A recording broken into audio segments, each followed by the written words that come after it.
For me, I always live there like a sojourner, a traveler, a pilgrim. I left Ghana determined to come back. Yes, the question was when. I think that especially if you got an education like first degree and up, I think you should be in Ghana. You can add so much value to Ghana. As my oldest grew, we realized that he had some health issues. And when we sought help here in Ghana, we were told that, yeah, we could get the help, but we would have to pay. So my husband took him back. Was it worth it? Oh, yes, it was worth it. Oh, mine. I love it.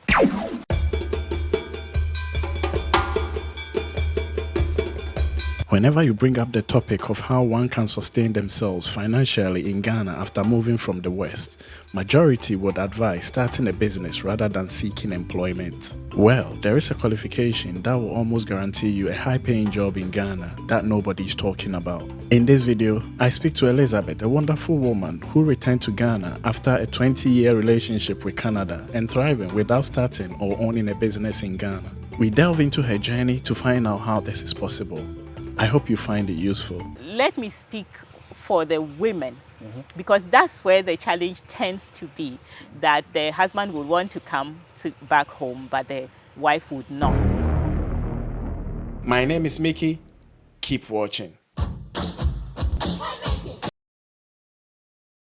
Auntie Elizabeth, thank you very much for having me. My pleasure. Yeah. Finally we meet. So people watching you right now, I know you moved from Canada to Ghana, right? Yeah. Briefly, can you introduce yourself and what you're doing in Ghana since you've been back? My full name is Elizabeth Achampoma Achampong. And since coming back to Ghana past 3 years, I did a bit of law practice, but now full-time I lecture at the Faculty of Law here in University. Okay, University. Yeah. So I speak to a lot of people, right? I speak to a lot of people who came from Europe, from the West, they came to Ghana. Most of them is a lot of businesses, they do businesses. One thing my wife wanted me to do was to do my master's and do a PhD and come and lecture, right? It was something that we think is a really good proposition. What was the journey like? Can you paint that picture for us? In terms of my educational journey? Yeah, it took a lot of commitment, yes, and it has paid off. So it's worth it if you have that plan and the commitment. It's something worth doing. I did all my legal training here in Ghana. So went to secondary school, then on to the Faculty of Law at University of Ghana. Now they call it the School of Law. Yes, and did my law degree there. It was pretty intense because in my time they would admit, I think, 84 people. And then after the first year, which they call baptism by fire, they would select only 60. So there will be people who would have studied law for a year but don't get to pursue it to the very end. And they would have to go do other courses. So the first year was stressful. But once we fortunately and by yours grace, I got selected to continue. It just took a lot of studying hard. And at that time, I didn't have that close a relative who was practicing law. I had a grand uncle who was a lawyer, but it seemed a bit far removed. And so it took me just pressing on and mostly learning also from my friends, because a lot of people had parents who were lawyers or close relatives who were lawyers. The field of law tends to run in families, yes. So not having that much of a background didn't give me the support initially, but once I took off and once I made good friends, it worked out. So that was for the law degree and then on to law school. And then when I wanted to do the master's, there was no master's in law in Ghana running at that time. So then I had to look for schools abroad, and that's where I ended up in Canada. In Canada, okay. Yeah. So after first degree, or was it after master's that you went to Canada? After first degree, after first yes. Degree, So I did my master's in Canada. So how was the journey like, from University of Ghana to Canada? How was it like? Very interesting. Thing is, I didn't have a cent to make the trip, right? To say I'm going to pursue a master's and off I go. No, I didn't have the money.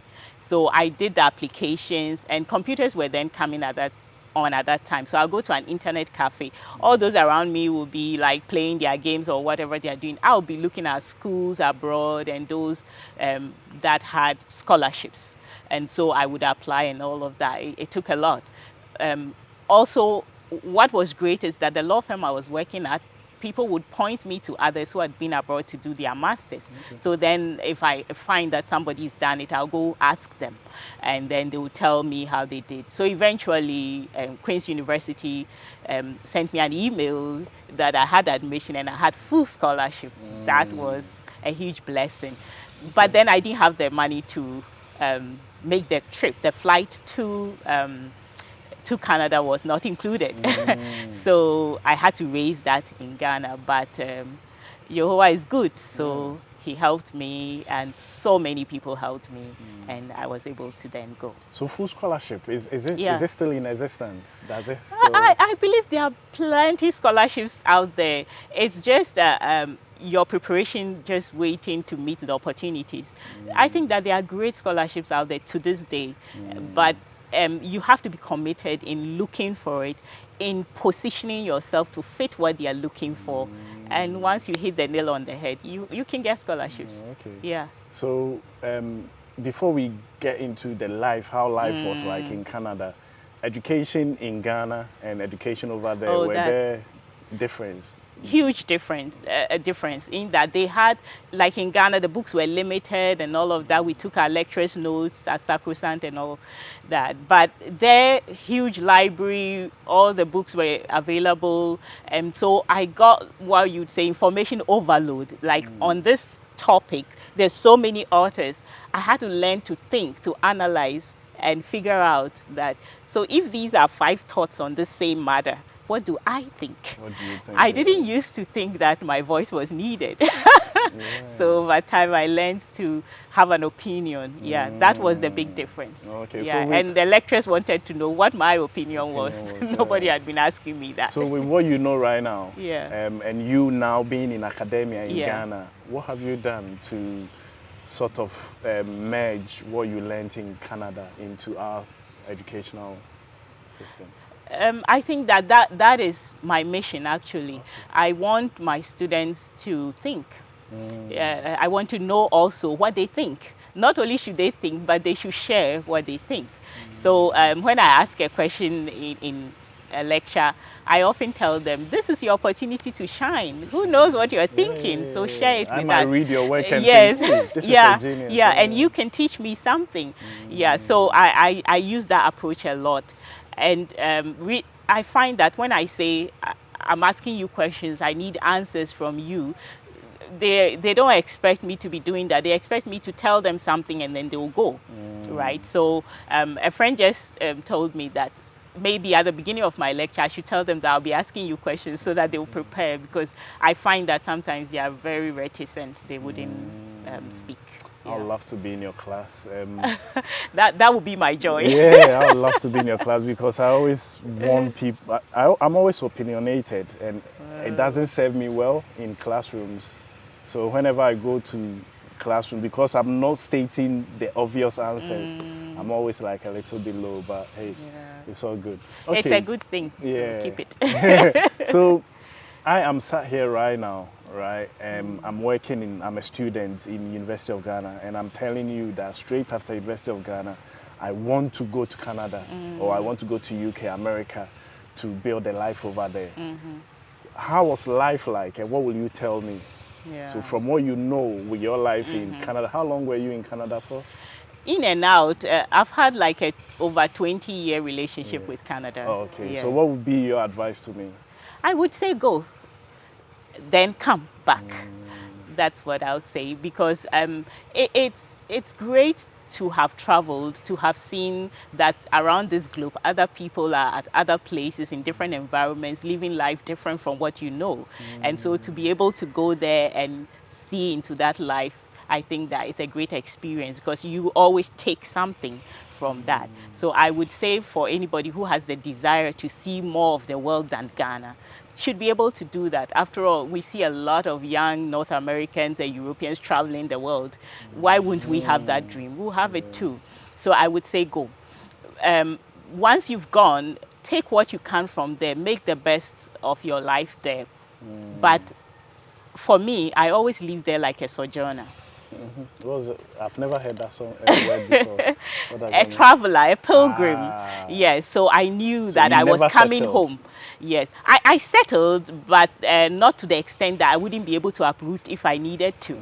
Yes, so I always, I didn't have too much. I didn't acquire too many things because then it would be difficult to get rid of it or to ship it, you know. So that is why I said I was a sojourner. Yeah, but I also settled enough to make friends and make connections, create community. My children got grandparents there only because we adopted them, and all of that. So that's good. So I enjoy the life there, but also be looking around you and saying to yourself, when I do go back to Ghana, what can I go and add in Ghana? As we talked about my teaching and even my attitude towards my students, I respect my students.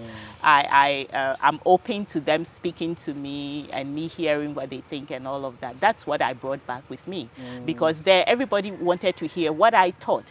And I wasn't ready because who's asking what I think here? You know, at least at that time. Yeah, so I would say go, but take what you can, add it to what you already have, and bring it back. When you say take what you can, are you talking about substance or knowledge? Are you talking money? Everything. The way of life there, what is good about it that you can bring back with you, your career or your field, what is good in it that you can add to what you may have started in Ghana. So everything that you can bring here, do. So was it always your desire to come back? Or like for me, I never wanted to come back to Ghana, but living life and growing, that was when I realized that, oh, okay, it's actually beneficial for me to come back. Was it always like that, or was it a peculiar thing that happened in Canada that made you start thinking that way? I left Ghana determined to come back. Yes, the question was when, right? And when I met my husband, because we met and married in Canada, that was one thing we agreed on, that we will return home. Was it a deal breaker for you? It wasn't, I hadn't even set it as a deal breaker, but it became something we immediately talked about because he said that he would want to grow old in Ghana, and I said same for me.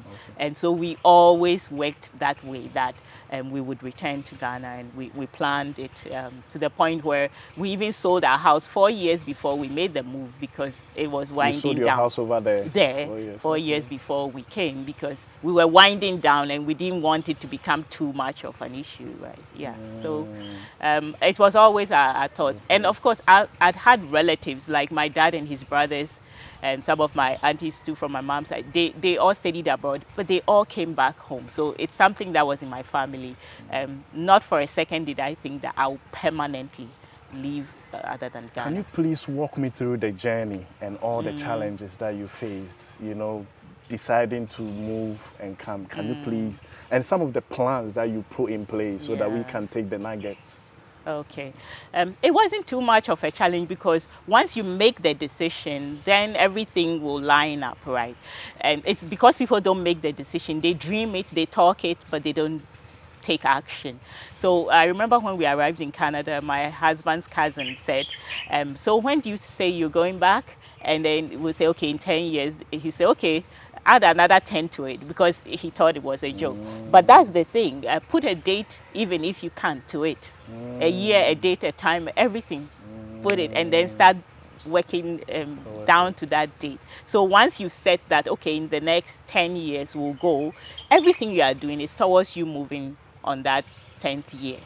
And then your day-to-day, it becomes easier to break things down. You take a job knowing, they don't know, but you know that you'll be going at a certain point. And what do you want from the job? Do you need to save? Do you need to plan? And all of that. So that's the plan, is to have a date, or at least have a year that you want to be back in Ghana.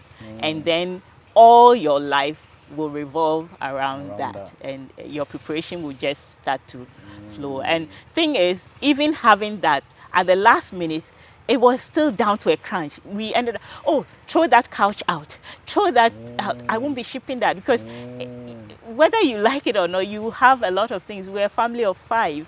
And so even with planning, at the last minute, it can get challenging, but you can still implement it so long as you have determined that that's what you want to do. Everything else can be brought in line. Yeah, I always tell, whenever I'm at the dinner table with my friends back in the UK, I tell them that I wish that in 2029, all I will have is a backpack. So as soon as I give them my ID card and I leave the camp, I'm going to the airport. That's but it. As you said, I'll probably have some business that I need to take care of. So but at least you have a year. You already picture how you're going to be living with a backpack and all of that. So keep the picture. So how about your kids? Yeah, the kids. Yes. How did they accept? Yes, thanks for bringing that in. Yes. When you told them you were relocating. Yes. So our kids, from when they were born, always knew that we were sojourners. So you oriented them? We always told them that we will be going to Ghana. Always. Everything we did, as I told you, was towards eventually returning home. And so they were very aware of that. And well informed. Well informed.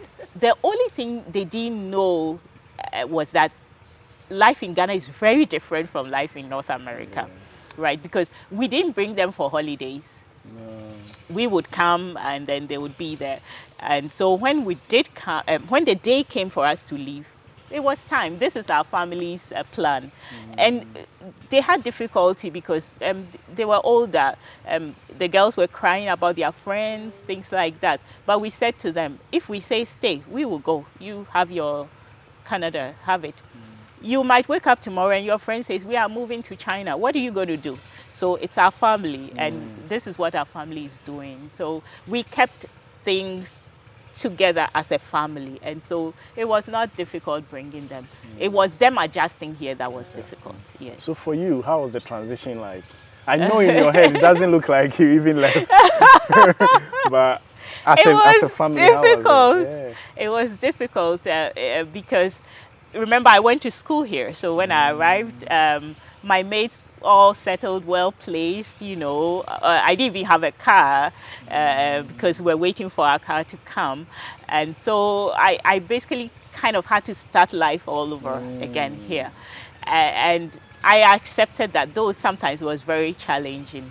And also the job I'd set my heart on to go back to the faculty.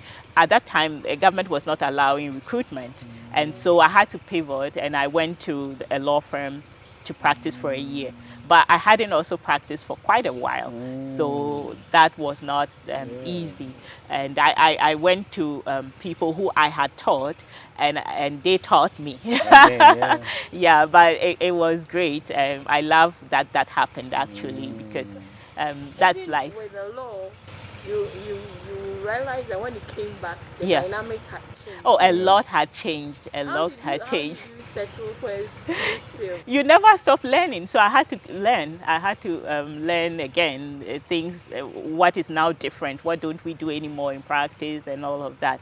So constant learning. And so while I was at the firm, I had put in the application, and I thank so much my friends who I knew from the past, and they were very eager to have me back in teaching because I said I've had a 20-year relationship with Canada. I did come home once before and stayed for 5 years teaching at the faculty. Then I left for 11 years. So that group that I'd met in that 5 years, they did all they could to get me back to the faculty. So as soon as there was an opening, they put out a word for me, and then the university rehired me. And there too, I had to learn again because now there was a graduate program. Before it was just the LLB, the first degree.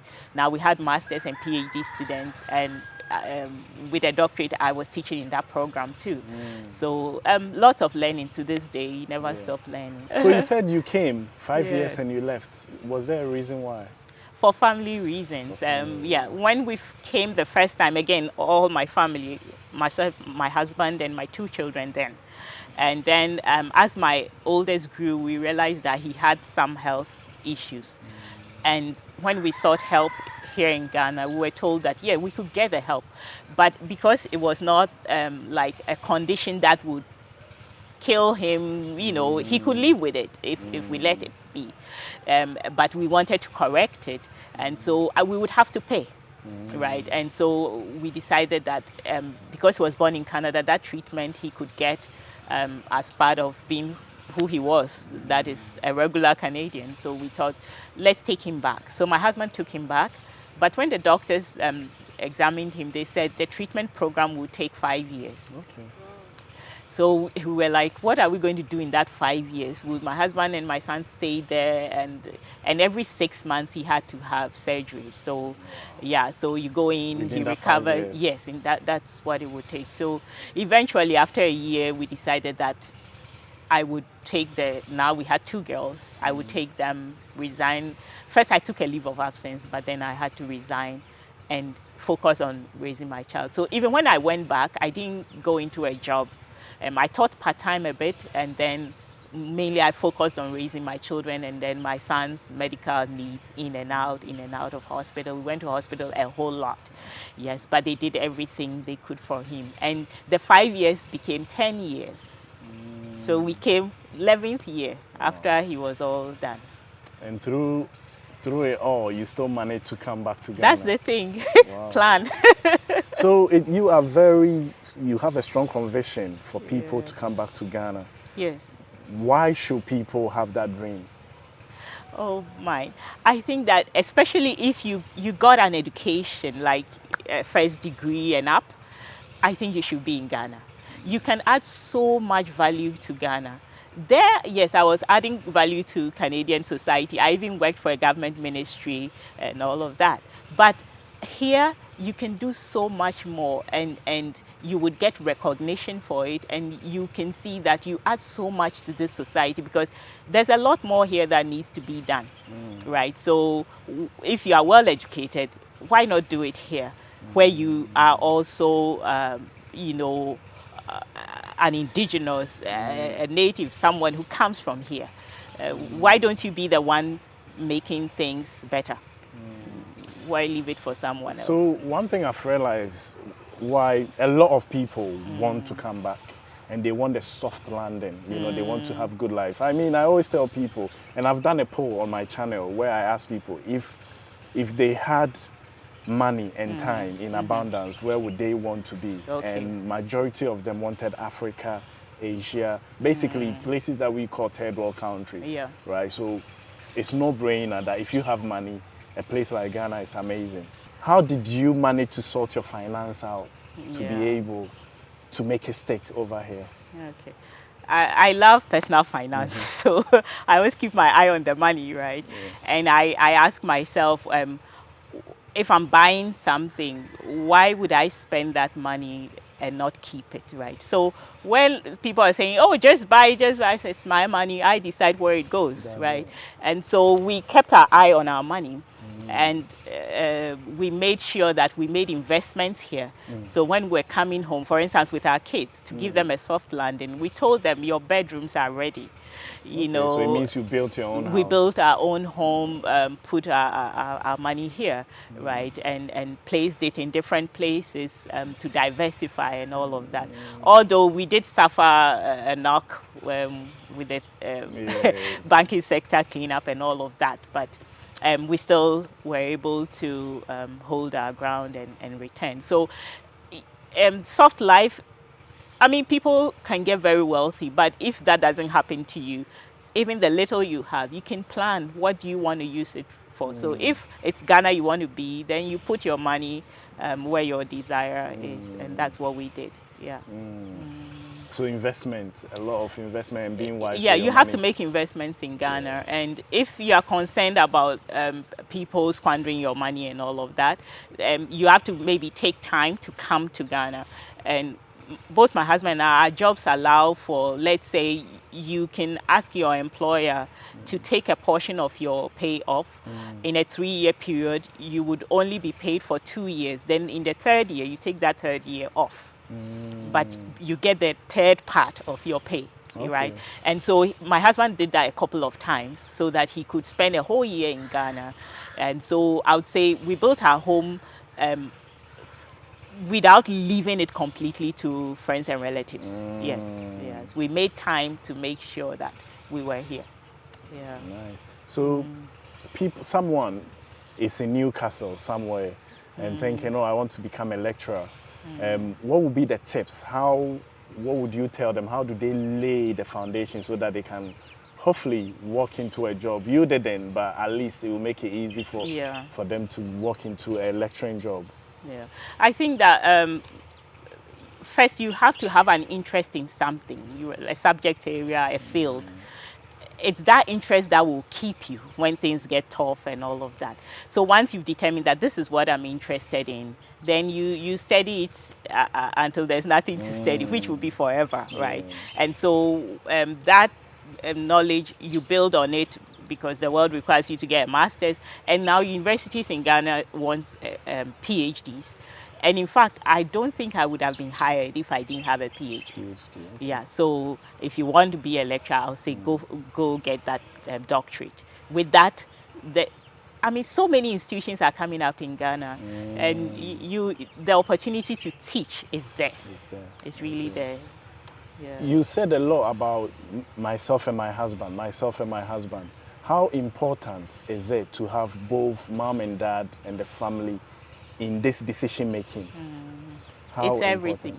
It's everything, because we met a lot of Ghanaian families in Toronto, and most often one wanted to come home and the other did not, and it never worked out, because then also most often the one who wanted to come home would give up, right? So us being agreed on that has been key, right? And let me speak for the women, because that's where the challenge tends to be, that the husband would want to come back home, but the wife would not. And I can understand many of our women, because if what they do in North America is just work that doesn't require too much specialization, then it's difficult. Like I've been blessed to be able to come back and have a doctorate, and therefore the university would want to hire me, right? But not having that qualification can make things difficult for a woman who has left Ghana, where things are challenging, and gotten a comfortable life in North America. So that tends to be the challenge. But I would say they should not despair, because let's say if you're a hairdresser in the UK, or you can come and set up a unique hairdressing business here. If you are, whatever you are, just the way you will do it can be so different and able to earn you a living here. So you really have to want to come home, and you can plan and still be able to do it. It's not just about having a PhD. I don't think so. It's about bringing, again, what you've seen there, bring it here, add what you know here, and you can still make a good living.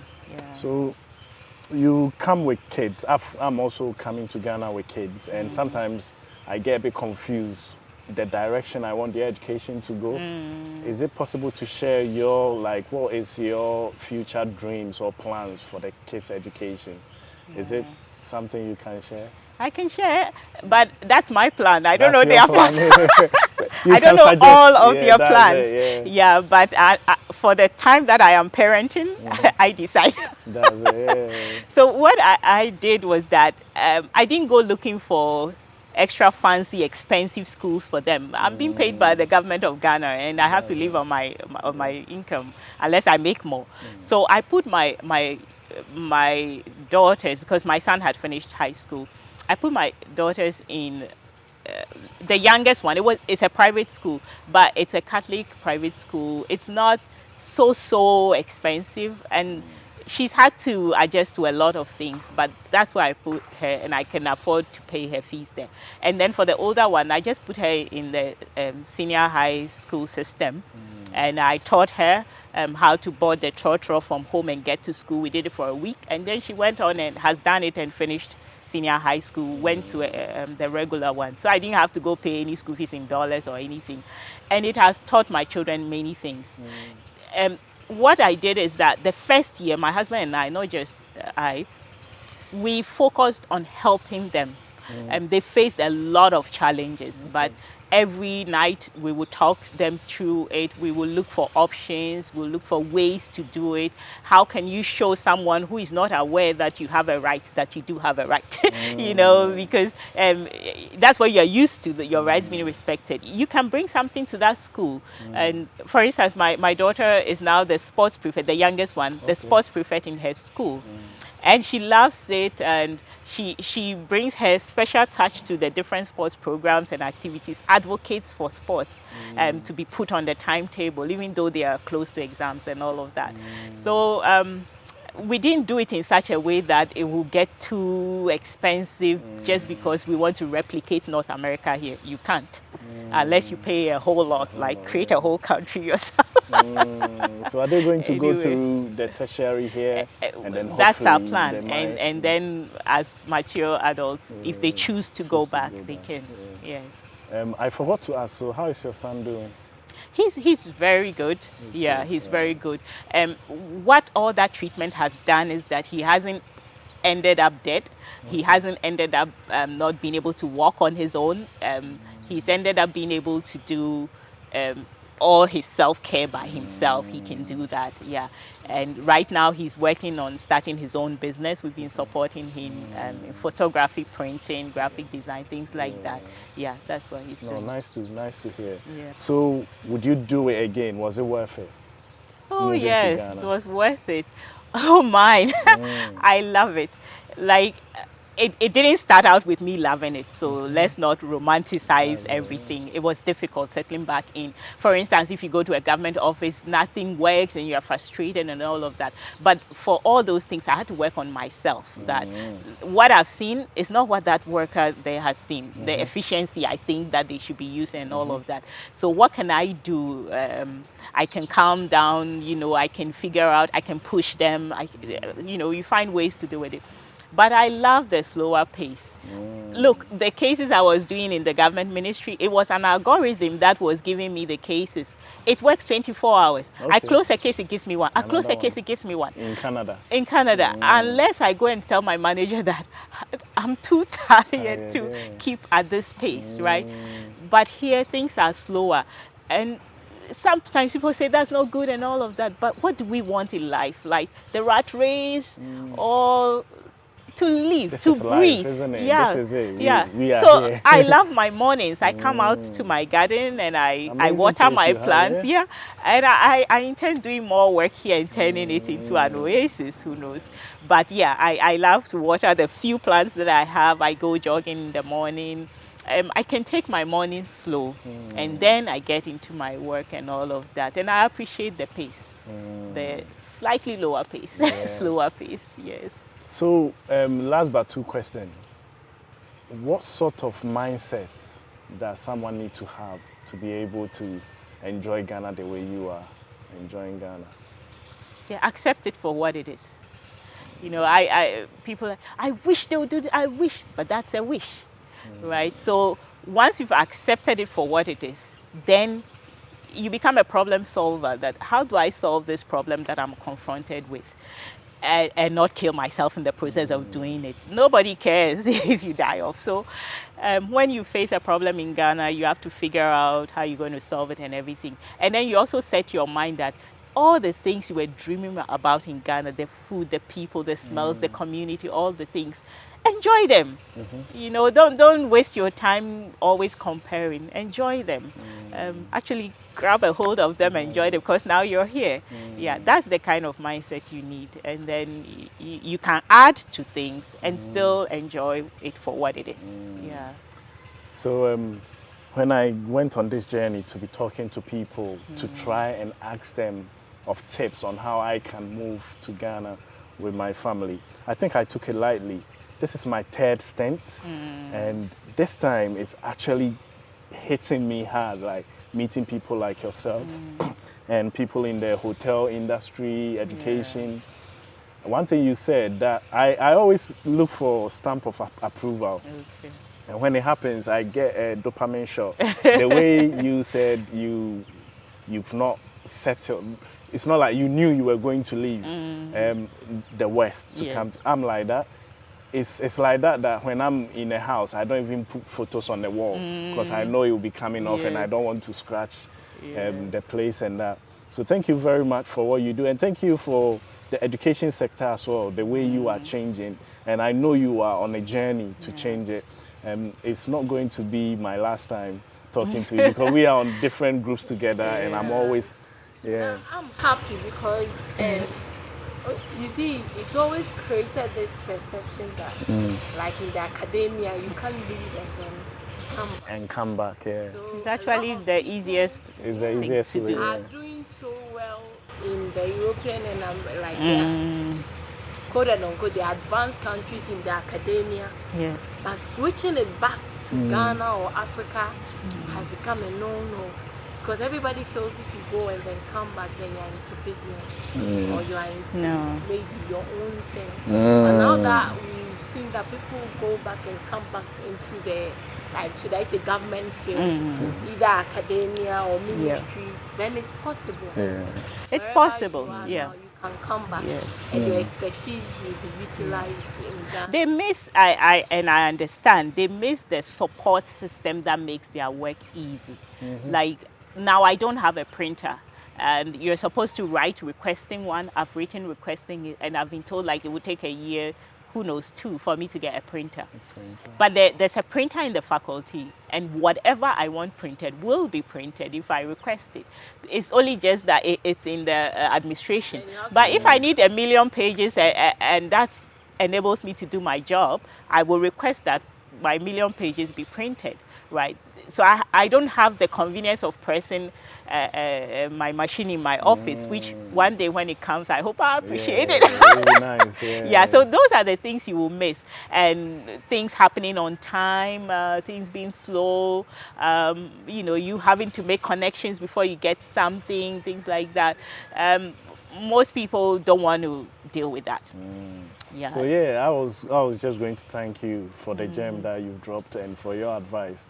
If you have a final thing for anybody watching us, just sitting on the wishing horse, what would you say to them? I would say plan and then action. Unless you don't want it.